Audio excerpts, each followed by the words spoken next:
नमस्कार दोस्तों, आज हम नेक्स्ट वीडियो लेके आपके सामने फिर हाजिर हैं। मेरा नाम प्रोफेसर कुलविंदर सिंह, मेरे साथ डॉक्टर पीयूष भारद्वाज, और हम एक बहुत ही शानदार एक वीडियो आज फिर लेके आए हैं। इसके विषय में बताने से पहले मैं आपको बता दूं कि पीयूष जी ईजीएस के सीईओ हैं और आप इनकी वेबसाइट पर भी विजिट कर सकते हैं। बहुत सारे ऐसे प्रश्न आपके मन में आते रहते हैं कि सर मैं अपने बच्चे को बाहर भेजना चाहता हूँ, किन कंट्रीज में जाना चाहिए, कैसे जाना चाहिए, पढ़ाई पे जाना चाहिए या वर्क परमिट पे जाना चाहिए, वर्क परमिट और वर्क वीजा का क्या फर्क है। ऐसी हजार चीजें हमारे दिमाग में घूमती रहती हैं जिनका एक बहुत अच्छा सा जवाब तुरंत हमें मिलता नहीं है, और इसी दौरान कोई ना कोई ऐसे व्यक्ति के साथ हमारा सामना होता है जो कि एक एजेंट है, एक एडवाइजर है, लेकिन वो उतना कॉम्पिटेंट नहीं है लेकिन चालाक है। हमें चीजें समझ नहीं आती, इससे पहले कि समझ में आए हम कई लाख का नुकसान करके बैठ जाते हैं। मैं पीयूष जी वर्क परमिट और वर्क वीजा के बारे में मैं जो अपनी अंडरस्टैंडिंग है वो एक थोड़ा सा बताना चाहूंगा, उसके बाद आप एड ऑन क्लैरिटी वगैरह बताइएगा। वर्क परमिट मुझे लगता है कि एक किसी कंट्री में उस कंपनी या एम्प्लॉयर द्वारा दिया जाता है जो कि एक पर्टिकुलर टाइम, कंडीशन और स्कोप को देखते हुए एलिजिबल होता है। उसकी कुछ कंडीशंस होंगी कि भाई आप हमारे साथ इस कंपनी में इस पोस्ट के लिए इतने दिन तक के लिए हायर किए जाते हैं, और उसके लिए हमें कंपनी से डायरेक्ट परमिट लेने के लिए जाना पड़ता है। ये मेरे को लगता है वर्क परमिट की अंडरस्टैंडिंग मेरे लिए दिमाग में है।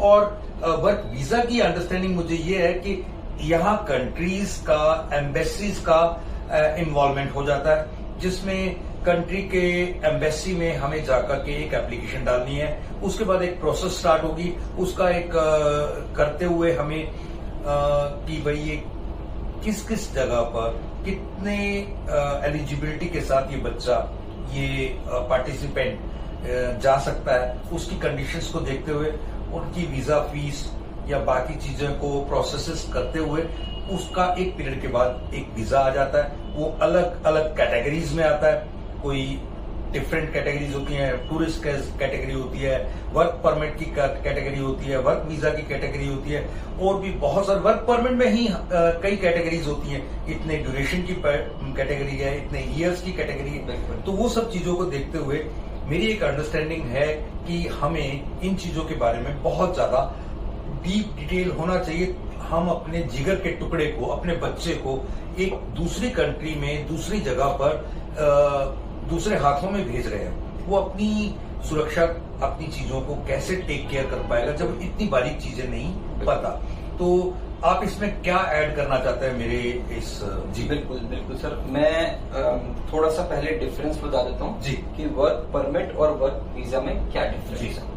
तो वर्क परमिट हम वापस से अगर समझेंगे, आपकी डेफिनेशन बिल्कुल सही थी। एक एम्प्लॉयर जो है वो सबसे पहले अगर उसको लगता है कि आप उसके एक पर्टिकुलर जॉब वैकेंसी के लिए सूटेबल कैंडिडेट हैं, तो वो आपको एक जॉब ऑफर देगा। जब वो एक जॉब ऑफर दे देगा तो वो वहां की जो अथॉरिटीज हैं उनको इन्फॉर्म करेगा कि अब मेरे को इस बच्चे के लिए, क्योंकि इसके पास एक जॉब ऑफर है, अब मेरे को इसके लिए वर्क परमिट इशू कर दो ताकि वो वर्क वीजा के लिए अप्लाई कर सके। ठीक है।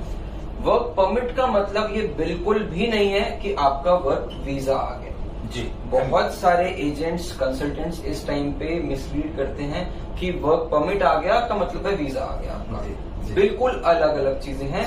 वर्क परमिट आपको एक एम्प्लॉयर दे रहा है with the understanding of an authority in their own country. Work visa आपको, आप जिस कंट्री में हैं उस कंट्री में आपको जिस कंट्री में जाना है उस कंट्री की एम्बेसी में जाके, हो सकता है इंटरव्यू भी देना पड़े, अपने डॉक्यूमेंट्स सबमिट करने पड़े अपने वर्क परमिट के साथ, और अगर उन्हें लगेगा कि आप एक सूटेबल कैंडिडेट हैं उनकी कंट्री में जाने के लिए, तो वो आपको एक वर्क वीजा देंगे। तो वापस से हायरार्की समझते हैं। वर्क परमिट में आपको एक कंपनी ने सोचा कि आप उनके लिए एक सूटेबल कैंडिडेट हैं। वर्क वीजा में आपको एक कंट्री ने सोचा कि आप उनके लिए एक सूटेबल कैंडिडेट हैं। ठीक है। एक कंपनी और एक कंट्री बहुत ज्यादा फर्क है। बहुत ज्यादा फर्क है।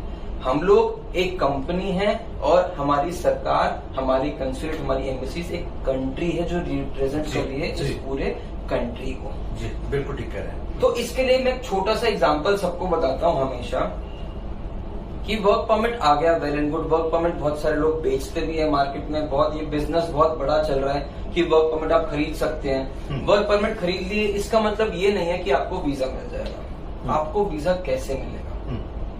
अगर आप एम्बेसी में जा रहे हैं जहां पे इंटरव्यू है, तो उस इंटरव्यू में जब आप एम्बेसडर के साथ या वहां के जो एम्प्लॉय हैं जो आपका इंटरव्यू ले रहे हैं, उनको आप कन्विंस कर पाए कि आप उस कंट्री के लिए एक एसेट है, लायबिलिटी नहीं है।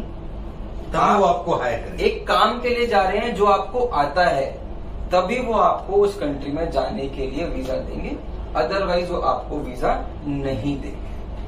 तो एक बहुत अच्छा, एक हम जो बोलते हैं, समझाते हैं हर बारी, become an asset, don't become a liability, because no one likes a liability, everyone likes assets. वैसे यहाँ पे एक चीज मैं ऐड करना चाहूंगा जो टेक्निकल नहीं है, एक इमोशनल बात है कि अगर आप अपनी इंडियन कंट्री के लिए इंडिया में एक एसेट है तो आप वहां जाकर भी एक एसेट ही साबित हो।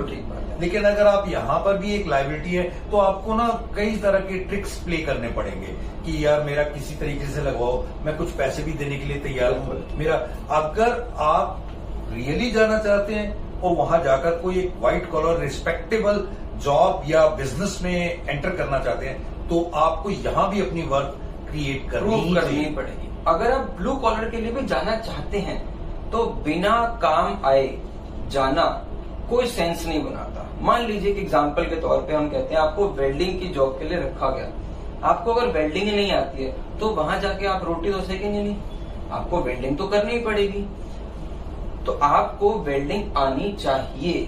तो आपका जो फर्ज बनता है, अगर आप सोचते हैं कि मुझे एक वेल्डर की जॉब के लिए जाना है, तो एक अच्छे इंस्टीट्यूट में जाइए जो वेल्डिंग सिखाता है, वहां पे प्रॉपर अच्छे तरीके से वेल्डिंग सीखिए और फिर आप जिस भी कंसल्टेंसी के पास जाना चाहते हैं वेल्डिंग की जॉब के लिए, आप उनके पास जाइए, उनसे बोलिए कि मैं वेल्डर अच्छी वेल्डिंग करता हूं, मेरी एक वर्किंग वीडियो भी है, आप मेरा प्रोफाइल, मेरा पोर्टफोलियो सब कुछ चेक कर सकते हैं और उसके बाद आप ये कह सकते हैं कि हाँ, I am a good welder and I can be recruited. तो आपको फिर जरूर रिक्रूट किया जाएगा। पीयूष जी, मैं अपने वीडियो को खत्म करने से पहले आपसे एक परमिशन लेके एक बात कहना चाहता हूँ। जी सर। मुझे जहां तक नजर आता है बहुत सारे ऐसे इंस्टीट्यूट्स, बहुत सारी ऐसी स्थान नहीं है जहां से हम ऐसी स्किल्स अरेंज कर सकें, सीख सकें और अपग्रेड करके जा सकें। खास करके प्राइवेट सेक्टर में तो बहुत ही कम। तो मैंने सुना है कि आप ऐसा एक बहुत अच्छा उपकरण लगाने जा रहे हैं जिसमें बहुत सारी चीजें तो शुरू भी हो गई हैं। जी, तो जी। आप एक अनाउंसमेंट खुद ही कर दीजिए। बिल्कुल बिल्कुल। हम लोग दिल्ली में एक अकेडमी ओपन कर रहे हैं जिसका नाम हमने EGS स्किल डेवलपमेंट अकेडमी रखा है और उसके अंदर हम प्राइमरीली 4 चीजें सिखाएंगे इस टाइम पे। वेल्डिंग हो गया, कारपेंट्री हो गया, प्लम्बिंग हो गया और इलेक्ट्रीशियन हो गया।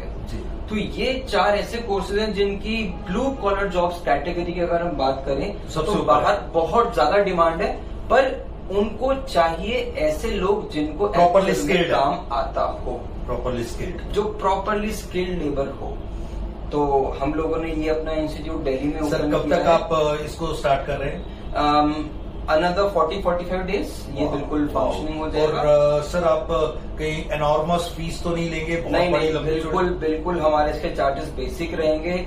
आप सब लोग, हम वेबसाइट जो है डिस्क्रिप्शन में दे देंगे, आप सब लोग वेबसाइट पे जा सकते हैं, समझ सकते हैं। हमारी कोशिश ये रहेगी कि हम जितनी भी चीजें सिखाएं हम बिल्कुल यूरोपियन स्टैंडर्ड के हिसाब से सिखाएं, क्योंकि अगर आप यूरोप में जाने की सोच रहे हैं या आप गल्फ में जाने की सोच रहे हैं या किसी भी अच्छी कंट्री में जाने की सोच रहे हैं तो उस कंट्री के स्टैंडर्ड के हिसाब से आपको काम आना चाहिए। तो उस कंट्री के स्टैंडर्ड के हिसाब से हम लोग आपको ट्रेनिंग देने की कोशिश करेंगे। वैसे तो मुझे मालूम है कि ये हम दिल्ली में सेटअप करने जा रहे हैं, तो क्या उसमें जो लोग इंडिया में बाकी स्टेट से आना चाहते हैं तो हमारे पास रेजिडेंशियल? बिल्कुल, हमारे पास 100 लोग के रुकने की कैपेसिटी का रेजिडेंशियल हमने कॉम्प्लेक्स बनाया है जिसमें 100 लोग को हम रुकवा भी सकते हैं और वहाँ पे वो लोग रुकेंगे भी, ट्रेनिंग भी हो जाएगी उनकी, और जब वो सीख जाएंगे तो हम उनको असिस्टेंस भी दे सकते हैं कहीं ना कहीं आगे प्लेसमेंट चाहते हैं प्लेसमेंट। Very good. और इसी के साथ मैं अपने दर्शकों को आज के वीडियो के लिए इजाजत चाहूंगा, और मैं चाहूंगा कि ऐसे वाले वीडियो अगर आपके काम के हैं जरूर देखिए, उसका फायदा उठाएं, लेकिन अगर आपके काम के नहीं है तो आप एक समाज का बहुत बड़ा फायदा कर सकते हैं। समाज में जो ये बुराई फैली हुई है कि लोगों का एक्सप्लॉयटेशन कर रहे हैं बाहर भेजने के नाम पर, उन्हें ये वीडियो जरूर सेंड करें ताकि प्रॉपर तरीके से, प्रॉपर चैनल से, बिल्कुल जेन्युइन एक जो लेजिमेट जो एक खर्चा है, बिल्कुल वो खर्चा, वो तरीका आपको मिल सके। Thank you.